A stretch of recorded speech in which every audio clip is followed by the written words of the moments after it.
Welcome to the Global Journalism Seminars. This is The Briefing. On November 10th this year, Reporters Without Borders and 16 partner organizations published the Paris Charter on AI and Journalism. It defines ethics and principles that it hopes journalists, newsrooms, and media outlets around the world will adopt and apply in their work with artificial intelligence. The Charter was written by a commission brought together by the RSF and chaired by Nobel Prize-winning journalist Maria Ressa. We polled our fellows to ask whether they felt journalists needed to take collective action to protect themselves against advancements in AI. 44% said yes, 44% said no, and 11% were not sure. We also asked if news publishers should receive compensation when generative AI tools make use of news archives to train their large language models. 67% said yes, and 33% said maybe. In today's seminar, we'll meet RSF project manager Arthur Grimonpont to ask, what are the core principles defined in the Charter? What questions remain? And does our industry need to take collective action?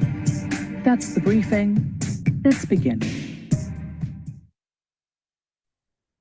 Well, it is the last Global Journalism Seminar of the year, and we're ending on a mixture of topics that I particularly enjoy, journalistic collaboration and AI in journalism, because our guest today is Arthur Grimonpont, a project manager at Reporters Without Borders, who has spent much of this year bringing together voices from 16 major news organizations to formulate the first Charter on AI in journalism. Welcome, bienvenue, Arthur.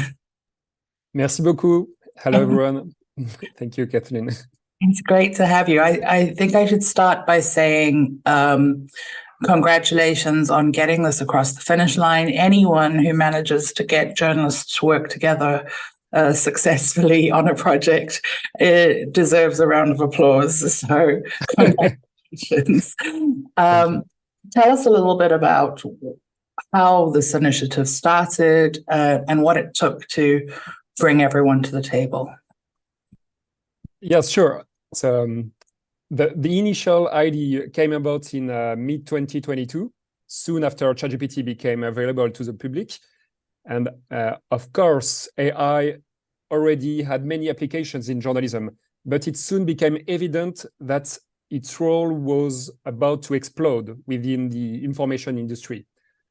So journalism already had come through several technological disruptions, but it became clear that AI was not a simple new tool, because a tool is supposed to help humans perform a task decided by a human usually, whereas AI systems were now making a large number of decisions on behalf of humans, like recommending content, inspiring writing, advising on how to handle a specific subject. Generative AI obviously also introduced a significant threat for the integrity of information. And last but not least, chatbots have the potential to divert attention and traffic from media outlets while reusing their own data. So why we thought such an initiative was necessary? First, we think that technological progress does not necessarily intrinsically lead to progress. It must be steered by ethics to truly benefit humanity. Second, there will always be a lag in the regulation of AI systems. So we should not place all our hopes in regulation. We also need strong ethical guidelines that should guide us in the industry of information in the face of AI. And third, many media outlets had already published their own guidelines for using AI, but these guidelines often proved incompatible with one another. And therefore, what we need is not each actor individually choosing where to set the bar on the risk and integrity scales. We need shared ethical standards, like journalism has already done in the past. So basically, the first thing we did was to build a high-level committee comprising experts both from the field of AI, such as Stuart Russell and Gary Marcus, and experts from the journalism and media industry, such as, for instance, Charlie Beckett and Anya Stiglitz. And we also gathered representatives of journalism support groups and media organizations. So what happened then was that their respective organizations wanted to join as official partners of the Charter. And eventually we ended up with a committee comprising 32 high-level individuals and 16 official partner organizations, including some well-known investigative journalism organizations, a broadcasting union, several journalism defense organizations, and the European Federation of Journalists as well. I want to ask,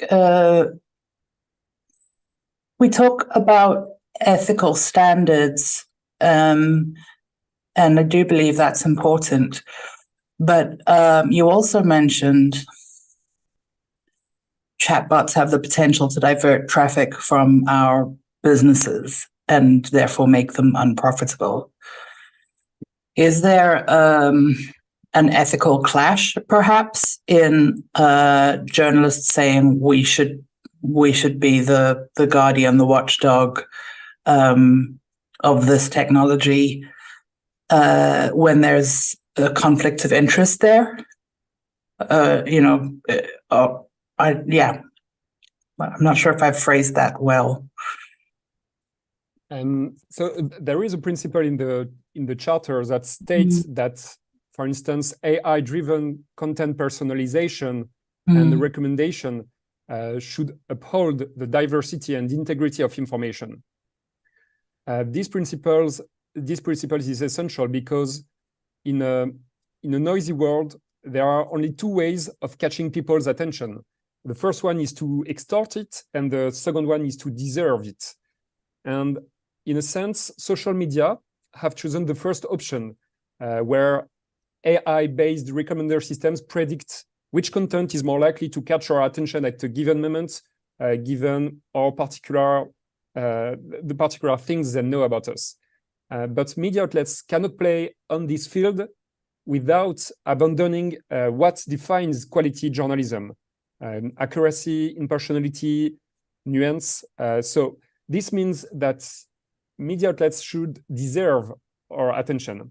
AI recommenders, systems that bid and they use should enhance the diversity of content rather than, for instance, narrowing our opinions or increasing polarization.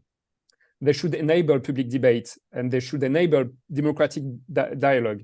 So in a sense, and that this relates to the first principle of the Charter, which is a very broad one, it says that ethics should always govern media technological choices. And this may seem rather obvious, but in a highly competitive market, individual media outlets are not always incentivized to be cautious. They are incentivized to use AI to increase their workflows, to cut their costs, while potentially, in the long run, diminishing quality. And this might very well be profitable in the short term, at least from an economic prospect. But it may also harm the journalism industry and its social function in the long run. So yes, journalistic ethics remain more relevant than ever in the age of AI. All right, so let's circle back to that in a bit, but we should probably start at the very beginning and say, right, you presented this charter in Paris last month. What are the main the core principles defined in the charter? So I've quoted the first principle, which says that ethics should always govern media technological choices. There are 10 principles as a whole. So yeah, let's go into some details about at least maybe five of them. So the second principle is very important as well. It states that media outlets prioritize human agency. So basically, every time a decision is automated, human judgment is set aside. And of course, human judgment is not necessary for every task that journalists usually every day perform. But you can, for instance, use AI for text-to-speech, speech-to-text, spelling and grammar correction. There are some very interesting applications of AI in data journalism. And more generally, it's very useful to use AI when you have an exact idea of your objectives. But in journalism, more often than not, human judgment is central in finding ideas and expressing them. There's a famous experiment in political science. Two panels were given two different articles about criminality. And the two articles differed by only one word. In the first article, criminality was compared to an epidemic, while in the second article, it was compared to a wild beast. And then participants from both groups were asked how they think we should counter crime politically. And what's very interesting is that the first group tends to propose educational programs and measures related to job security, for instance, whereas the second groups lean towards repressive solutions. So this means that the difference between the two groups is greater than that existing between Republicans and Democrats, for instance. And this showed that the mere choice of a single word can sometimes have huge consequences on how we perceive and react to news. And AI systems do not have actual ethical preferences. They only infer our moral values from the set of data they are trained on. So if crime is compared to wild beast in its training data set, journalists who may use it to inspire them may have greater chances to convey repressive ideas, for instance, on criminality. And I think that because our moral values keep evolving, human judgment should always stay central in journalism. So this is only one of the 10 principles. Another principle states that this is very important. Journalism should draw a clear line between authentic and synthetic content. So this principle declares that media have a responsibility to enable an obvious distinction between real-world events and AI-generated content. They must always avoid misleading the public in their use of AI. And it's not enough to claim transparency, for instance, by labeling content that looks like a picture as being AI-generated. We should go further. Media outlets should refrain from using AI-generated content that mimics real-world captures and recordings. And these may seem restrictive at the first glance, but we must keep in mind that we will soon live in a digital world dominated by synthetic content. So it could be an important part of the value proposition of traditional media to enable this obvious distinction. And of course, they may still use generative AI for illustration purpose as long as it does not try to mimic reality.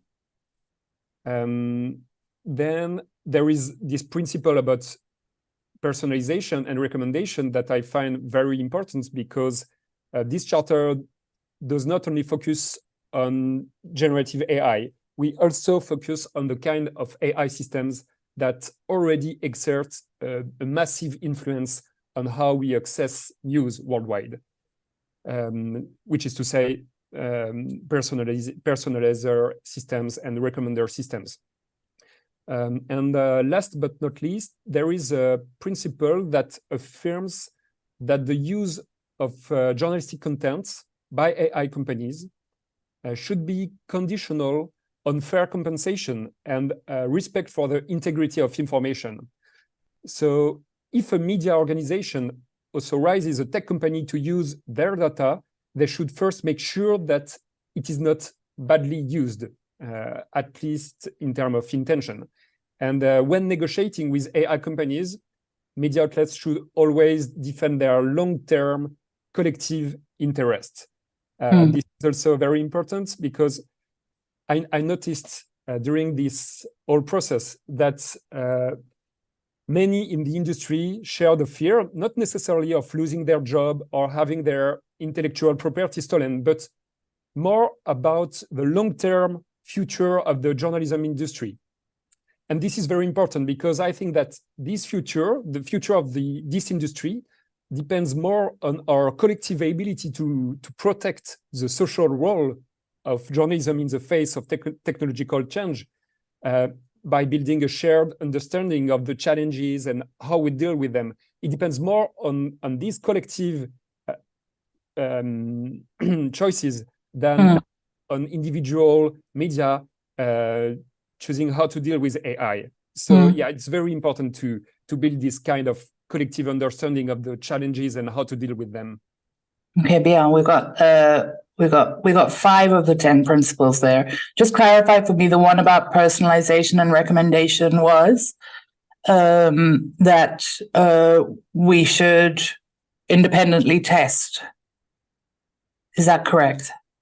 So no, there's another independent principle that relates to the fact that models should be priorly and independently tested. And so there are several reasons for that. Hold your thoughts on that because I'm going to come back to that on a specific question. Can I Sure. Ask? Oh, there's 2 directions I want to take. I'm going to go with this one. I'm going to start with what I agree with. Because we spoke before this, and you know that I come from a slightly different bias. When we last week we spoke to a data scientist from Columbia Journalism School, Mark Hansen, and I asked him what he thought about the current developments, and he said, I'll paraphrase, that we're in an age of prototyping, and now is the time to prototype this technology and experiment. Do you consider this charter somewhat of a prototype? Is it going to evolve in response to the technology? What are your hopes for its future?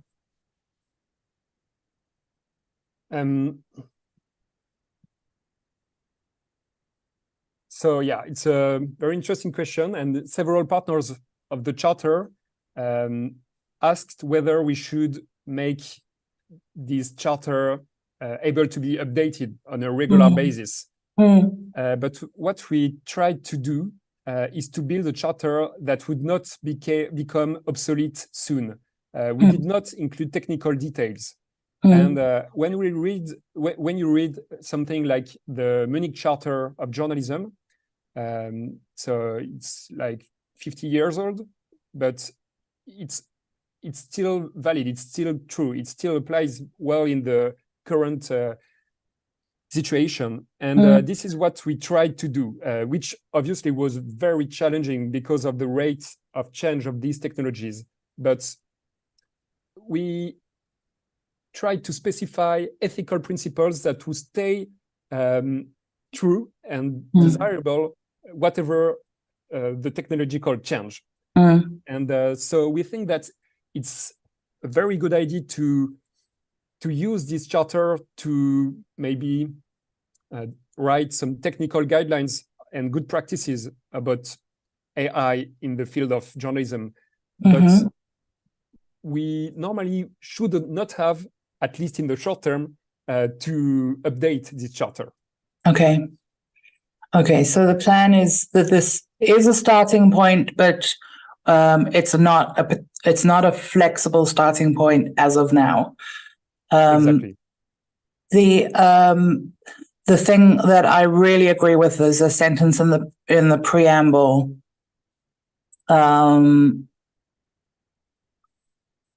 AI presents structural challenge to the right to information. Tell us about what that means to you. Yeah. So the right to information is the main perspective that we have adopted in writing this charter. So this right is rooted in the international legal framework. It is often said that it underpins the fundamental freedoms of opinion and expression. So it is simply defined as the right to seek, to receive, and to access reliable information. And so AI indeed presents a structural challenge to that right for the simple reason that it plays a structural role in the way we collect, process, and disseminate information, even sometimes without noticing it. So for instance, AI is already the primary way 5 billion people access news on Earth, as we spend an average 2.5 hours on social media every day, and their recommender systems exert a massive influence on what we know, what we don't know, what counts and what doesn't. And many journalists, even journalists, for instance, use X to give them ideas. Most media outlets derive a substantial share of their reach from social media. And there was even a figure in the latest digital news report from the Reuters Institute that showed that in 2022, social media became the primary way people accessed traditional media content, surpassing their own websites and even more than Google News. So, of course, this raises significant questions. For instance, if Mark Zuckerberg only by twisting its algorithm, the Facebook algorithm, wants to make traditional media invisible on Facebook, he can, and he actually did, sadly. So we can say that traditional media have lost an important battle, but they have not maybe lost the war yet. And chatbots may soon become the primary way people access information. So that basically means that how these systems work will again present a new structural challenge to the right to information. And we must make sure we do not lose this battle again. And then there is, of course, the challenge raised by generative AI and its ability to mimic reality, which again is a structural challenge for trust. There is this very famous quote from Hannah Arendt, who said that if everybody always lies to you, the consequence is not that you believe the lies, but rather that nobody believes anything any longer. And of course, not being believed by the public is a huge challenge for the media outlets and for the right to information. So yeah, AI is a challenge not only for news dissemination, but also for the reliable news production.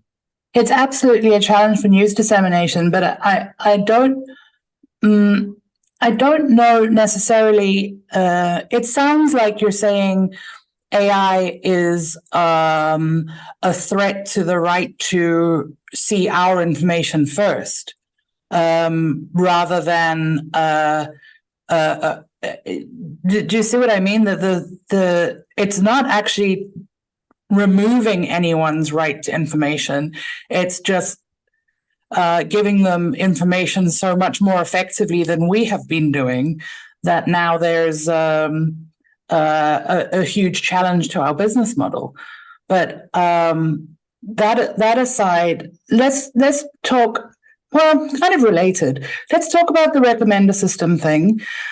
And then this will have to be my last question because we have to go to the audience. If you have questions, please use the Q&A feature. I can already see a lot of questions in the chat, but the one I really want to get to, Arthur, before I cede ground to our audience.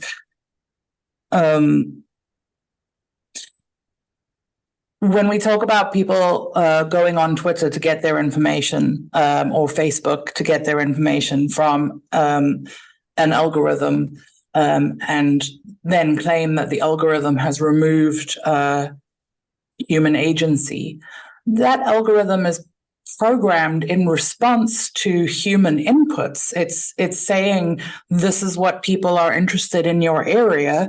This is I'm not saying it's always necessarily a great, noble algorithm, but it is responding to human inputs.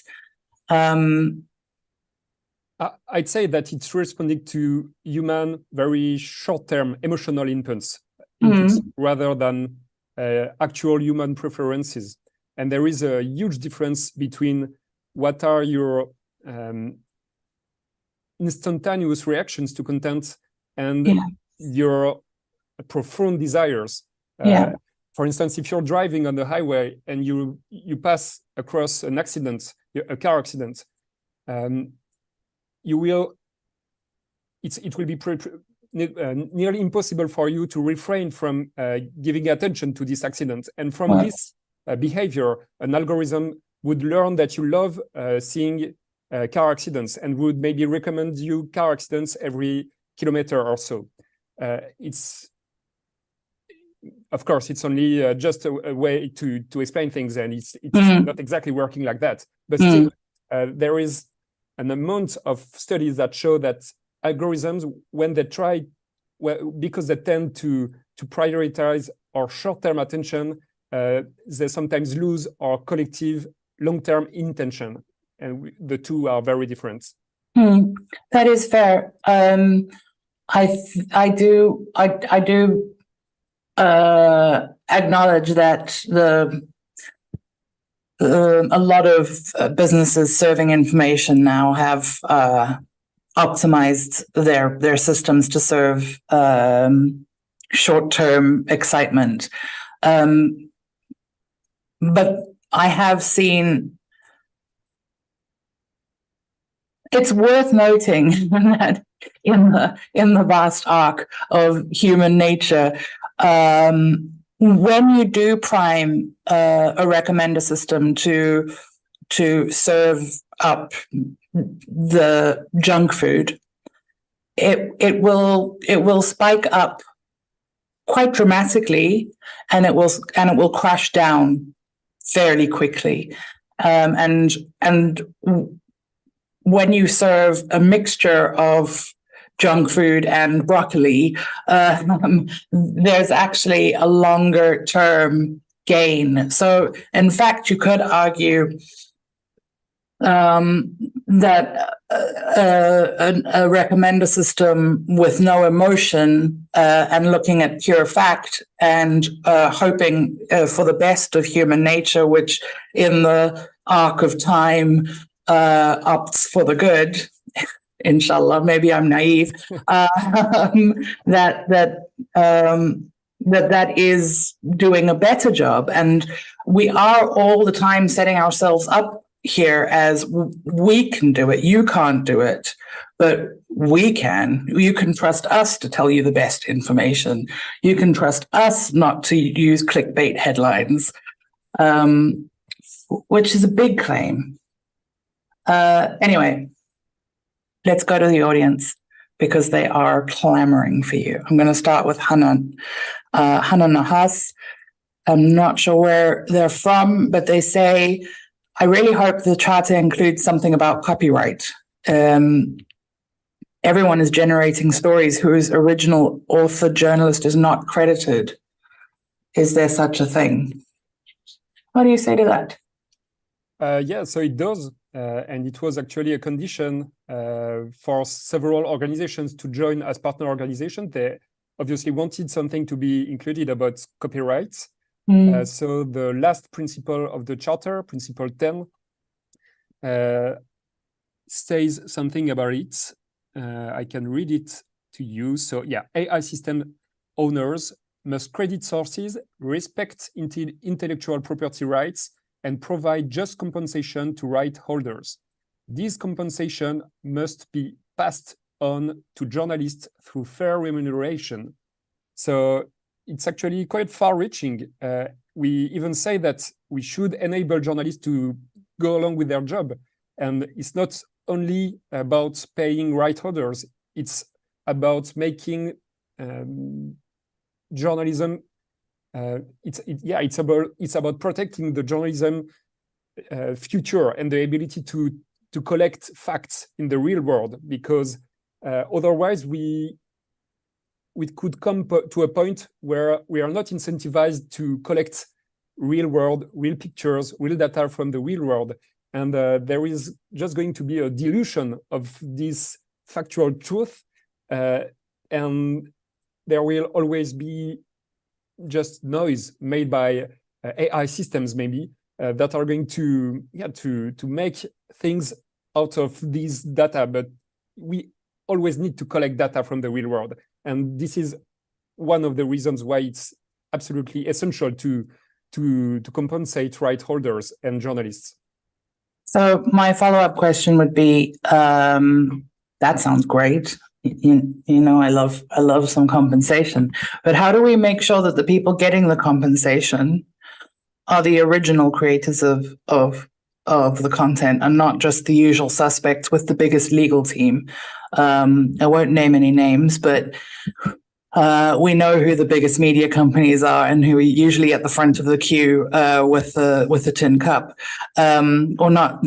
That was mean. Sorry, not a tin cup, but with a formidable legal team to say, right, give us a share of that, please.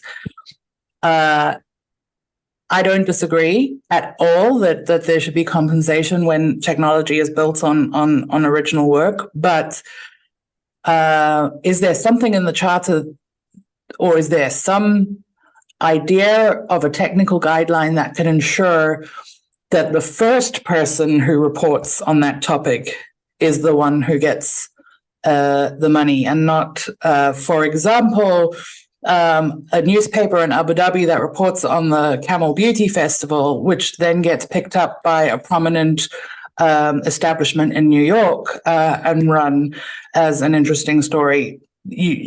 How do we ensure that the newspaper in Abu Dhabi gets the money for that story? Yeah. So that's a very interesting question and a very hard one too. So as you say, Kathleen, sadly, this is already largely the case that large news corporations make money sometimes out of a piece of news that was first published by a small regional paper, for instance. So we could try to track who is the first to report on a given subject and direct compensation to the... We could use some AI for that tracking. No, I'm kidding. Absolutely, Sorry. we could. But we should always, we should also keep in mind that this would maybe create a perverse incentive for speed instead of quality. And speed can be very dangerous, especially in the age of AI. I was at the EBU AI Summit last week, and there was a very interesting example from a panelist who said that a few years ago there was a plane crash in the Hudson River, and at this time he was an anchor for a news broadcast emission and a TV show basically, and he tweeted on his account, on his Twitter account, "Can someone send me a picture of this plane crash?" And only a few seconds ago, he received one picture, and he was able to broadcast this picture live on the channel. And we have to understand that this would now be impossible. And this is a very recent situation, because 2 years ago, this would still have been possible. Well, of course, there were risks associated to this kind of behavior, because someone could already have sent you a fake picture, but it would probably have taken at least a few minutes to take this picture, or to find another picture that looked like the same situation. And now it's instantaneous. So we should be very cautious when we incentivize speed instead of quality now.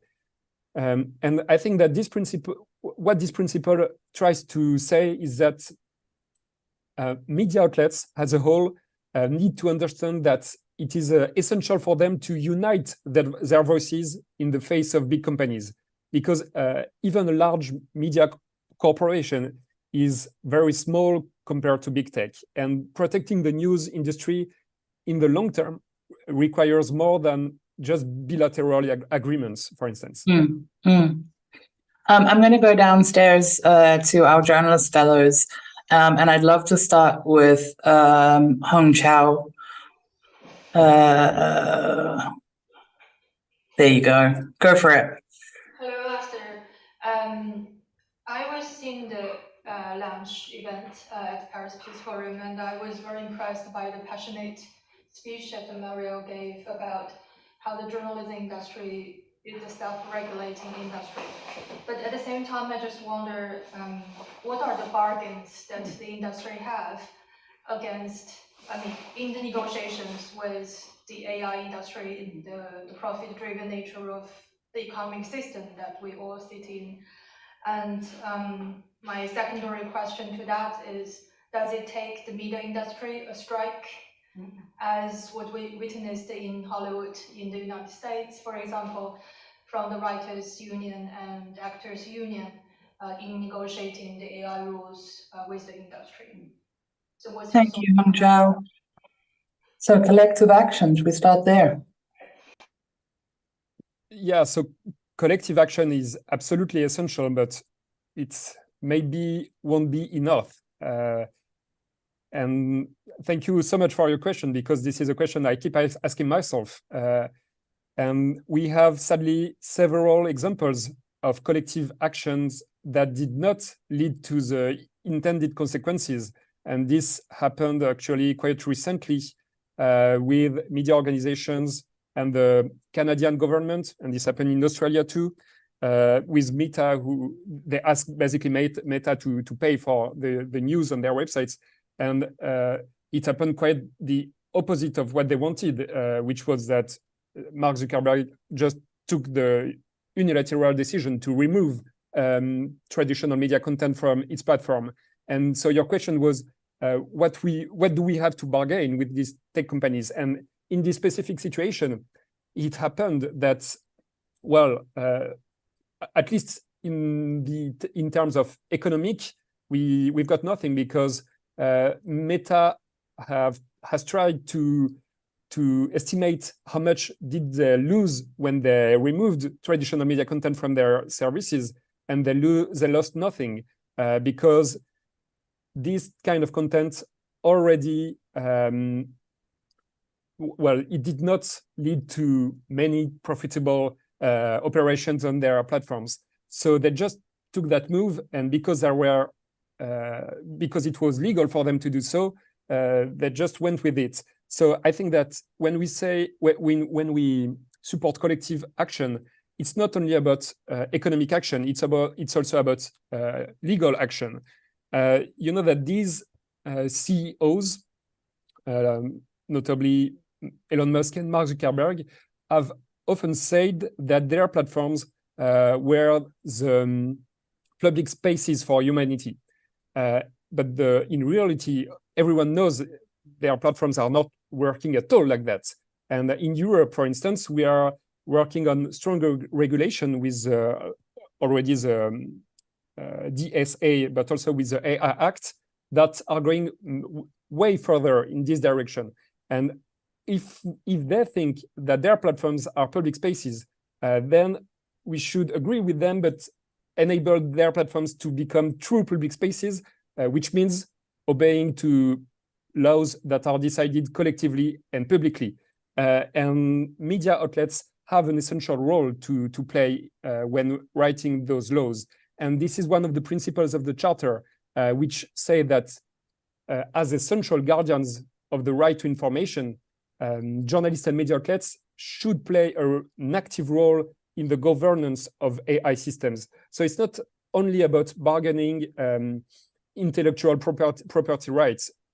They can also ask for this system to respect the integrity of information, especially when they quote sources, and they sometimes do with false quotes, with mistakes, which obviously can harm media reputation as well. So yeah, I don't have all the solution, but it's a very interesting question. When you say a governance role, are you talking about a seat on the board of OpenAI? No. Or whatever, what have you?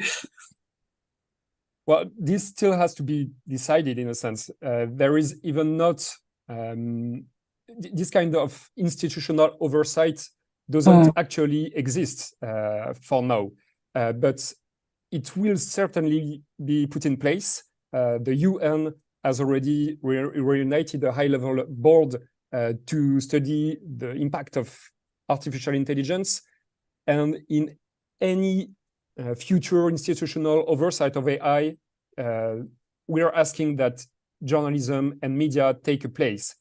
And what's essential to understand, I think, is that AI regulation should not be left solely to AI experts, because you don't need to understand how AI systems work in order to express your views on how to regulate them.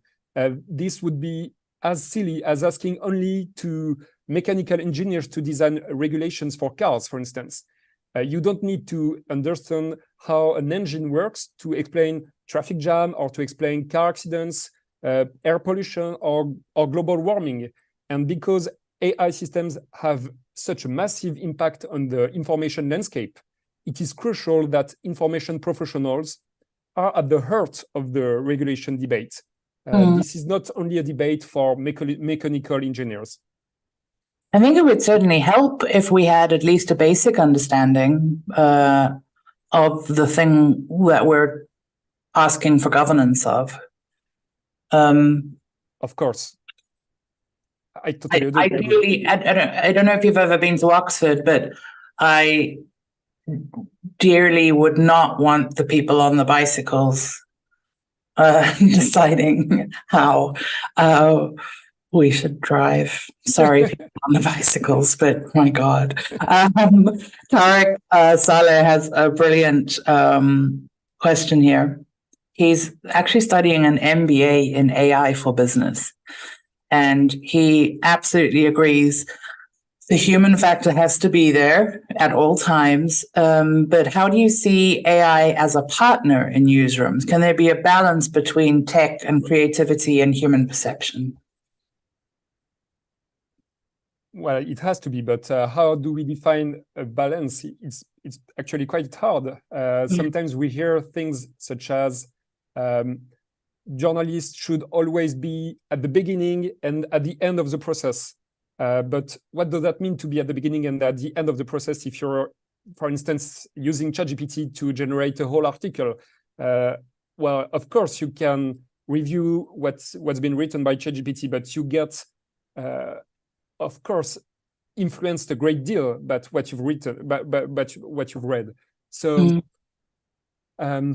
this principle is at the same time essential, but very hard to follow, because technology and especially AI systems have a great ability to intersect with human thoughts and to influence what we think about so many subjects. And it's actually designed to make us feel confident when we use it. And this is, I'm talking about generative AI here, but it does not have any model of reality, for instance, but it does have a model, of what we think and what we want to know about a specific subject. So it's incredibly convincing when we are using it. And we don't know how much we are getting influenced by these systems. But this is one of the reasons why this principle is essential, but at the same time, very hard to follow.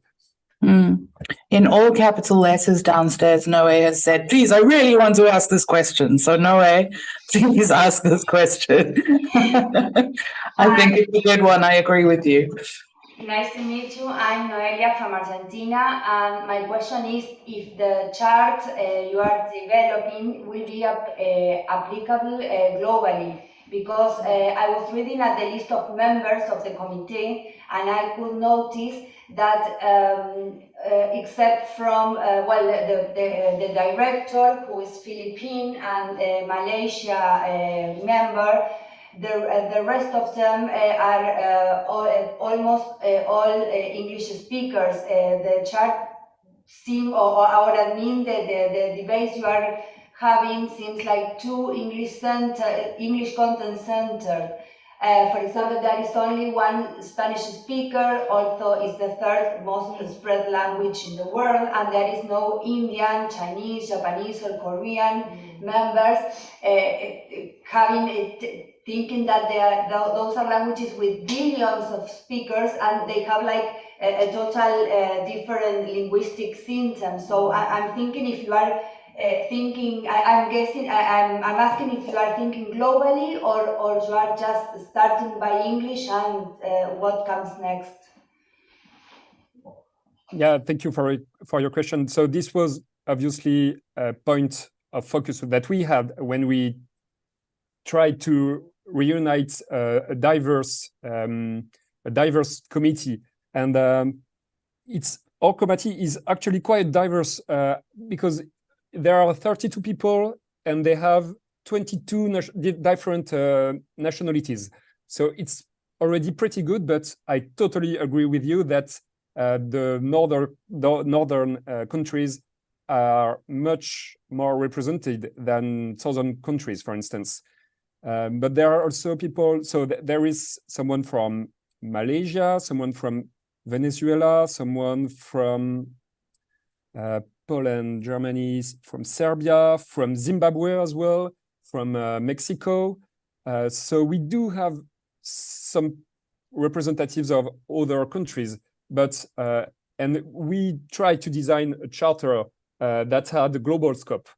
But saying that, we also are totally aware that we are actually speaking more to the northern world and especially to democratic countries, because these kind of principles, you notice, for instance, that there were no Chinese-speaking people in this committee, and this is absolutely true.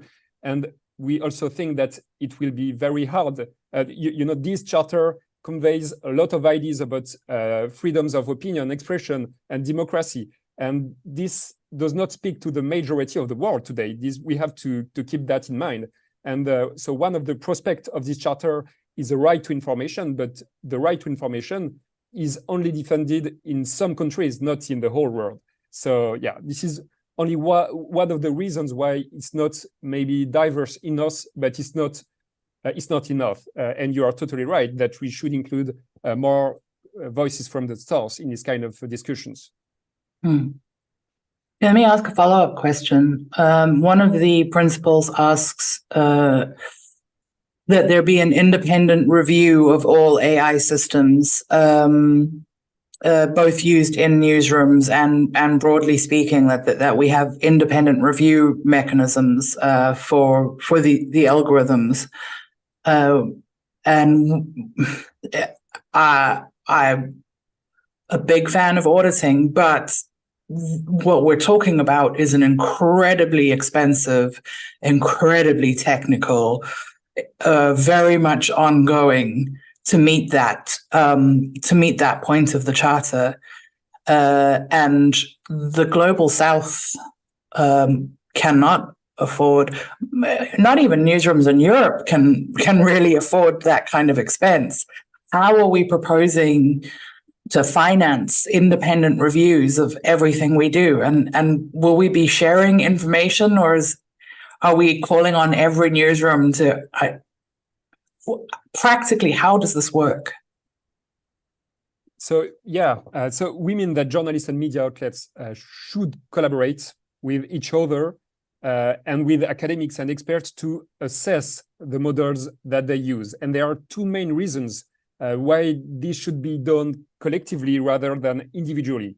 And the first reason for this, well, part of your question already has the answer in it, because effectively it requires high-level skills to make these assessments, meaning that media outlets usually don't have the necessary resources to do so. Even a company like Meta or OpenAI releases models that are still unsafe sometimes. So it's very expensive, it's very time-consuming to assess a model, and all the more so when there are dozens of such models. So it's rather obvious that media outlets should collaborate rather than doing their own superficial evaluation of these models. But we don't say that they should pay for this evaluation. And maybe like public bodies should impose some kind of tax on AI companies to enable this evaluation. And this is actually feeling that is shared among the industry. Most AI experts today think that we should invest more and more in the AI safety. It's just that they are not incentivized to do so by themselves. So if they cannot decide on their side to do so, then they should maybe be allowed to do so. And another reason why this evaluation should be done collectively, because we could say that, well, it's going too far because it's going against the editorial independence or editorial freedom. But we should remove any possible conflict of interest when evaluating these systems in order to protect the long-term interest of the industry. An AI system may well provide a competitive advantage in the short term, while also harming information integrity in the long term. So, for instance, you know that social media have always claimed to be monitoring closely the impacts of their algorithms. But the Facebook papers, among others, have shown that they never made the necessary corrections, just because this would have cost something to them to do so. So media outlets should not be put in the same situation. This should be a collective evaluation, and this should be paid by those who can afford it. So a publicly funded independent auditor of all recommender systems and generative systems. Absolutely. Well, this would be my view, but this is not stated in the charter as it is. Sorry, I'm going to go back to the room. Omar, has your question been answered? Or yeah, Shelby, has your question been answered? Somewhat. Yeah. Somewhat. Do you want to go for it? Yeah, I can try again. I was just thinking, there's a principle in the charter that says that the media should help society identify, or rather distinguish, what's authentic and what's synthetic kind of content. But how can media actually do that when media itself, is in the thick of all these deep fakes? We will remember the Obama deepfakes and several others. So if we are already facing such problems, how is it that we can then help the society make that kind of distinction? Thank you, Christine. 1 second, Arthur. Before you answer that, Christina's question is somewhat related, so let's add that one in as well.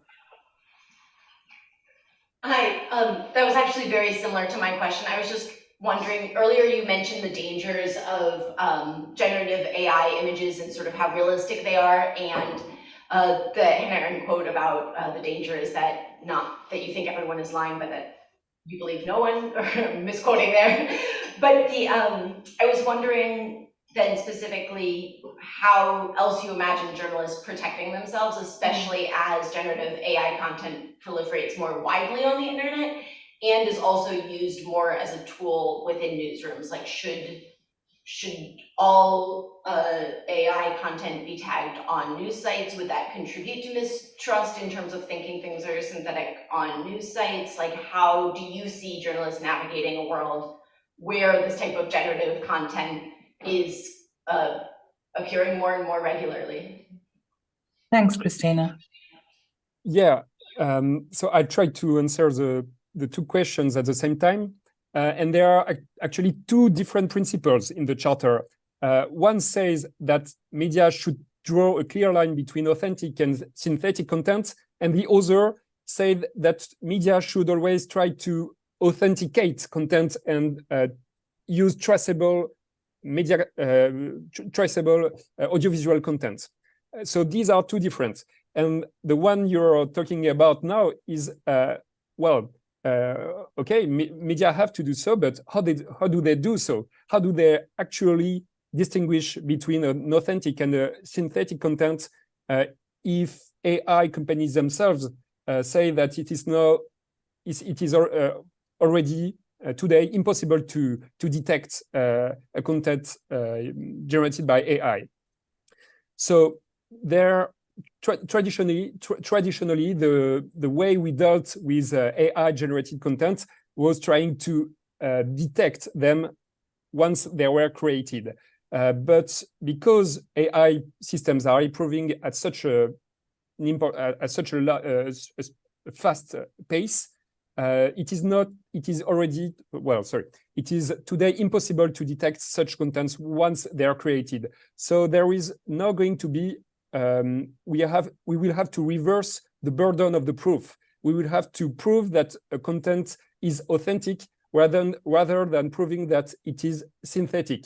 And this will have huge consequences, because the only way that we can prove a content is authentic is by putting some kind of strong watermark at its creation point. And so, for instance, if a journalist is using a camera to take a picture, this camera could have a standard in it, which will implement the signature in the content.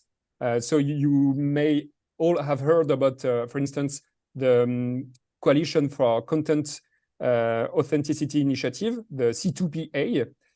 And so these are very important initiatives today, and they are still currently in development. And we think that in the short term, journalists will have to use only content that have these strong authentication signatures in them. So this is very challenging, because as of now, journalists are obviously using audiovisual content that they can find on social media, that they can find from people sending them content. But in the short future, this will not be enough to find who sent you a particular content. You will have to rely on a very strong authentication standard, and we still have to develop these standards. They are not already used in a large by most media outlets today. Authentication standards seems like something we should have a charter on, if it doesn't exist already. Arthur, I want to ask a question. It's not my original thought. I can't remember if it's from somebody in a Charles Duhigg article or from the FT's Tectonic podcast, but essentially they were saying generative AI is likely to become what we say it will become. If we say it will become a world-ending monster, then that's what it will become. And if we say it will become this societal kind of information leveling tool for the betterment of humanity, then it may lean more in that direction. Do you think, which of these do you think journalism is currently journalism on AI? Are we being more pessimistic or optimistic in our coverage generally, in your opinion? Well, there are so many things published every day on AI that it's very hard to claim any comprehensive view on how journalists as a whole deal with it. But from what I read, my overall feeling is that journalists did not give too much attention to AI risks. So of course it raises hard questions. How much is enough? How much is too much? But when we are coping with existential threats, even a very low probability risk is worth giving attention to. And when you poll AI searchers, there is a very significant number of them who think that there is a non-negligible risk of AI leading to potential existential catastrophe. So this obviously doesn't mean that it will happen, but in order for this not to happen, maybe we should give some attention to these kind of issues. And there are some very good examples of the role that journalists have already taken regarding this risk. For instance, there is a researcher from a pharmaceutical industry who published an academic paper showing that he was able to train a machine learning algorithm to generate 40,000 formulas for chemical weapons in only 6 hours. And he also showed that there was a very low barrier to entry to do so. And meaning that anyone with a minimum background in chemistry could reproduce the experiment at home at minimum cost. And sadly, there are dozens of science papers on AI threats that get published every day. So it's very hard to keep up with the most important advancements in this field. But somehow it happened that a journalist from, I think it was from The Verge, was able to interview the author of this paper, and it made its terrifying conclusions available to the large public. And from then on, I have heard this paper quoted dozens of times. So we could say it only conveyed fear. It's not responsible to do so. But a month ago, the Biden administration published an executive order on the, I quote, the safe, secure, and trustworthy development and use of AI. And in this particular document, this document addresses the specific risk of chemical weapons, saying that AI foundational models were, I quote, lowering the barrier of entry for non-experts to design, synthesize, acquire, or use chemical weapons. So while it's hard to know exactly how much did this journalist play, how much he contributed to this, the media coverage of AI risk certainly helped to raise public awareness on these specific matters. And this partly happened thanks to field work, to actual interviewing real people. So I think this is very inspiring in the role that journalism can play to help to enable us to navigate these complex challenges. Thank you, Arthur, for your time and for your work. I know it's not easy to corral 36 journalists, and you did. I don't know what the future holds. I'm not sure any of us do, but I do think that it will require collective action, and perhaps we can follow this model. And I leave you for the end of 2023 with that chilly thought. I'm sorry to be so pessimistic at the end of the year, but thank you.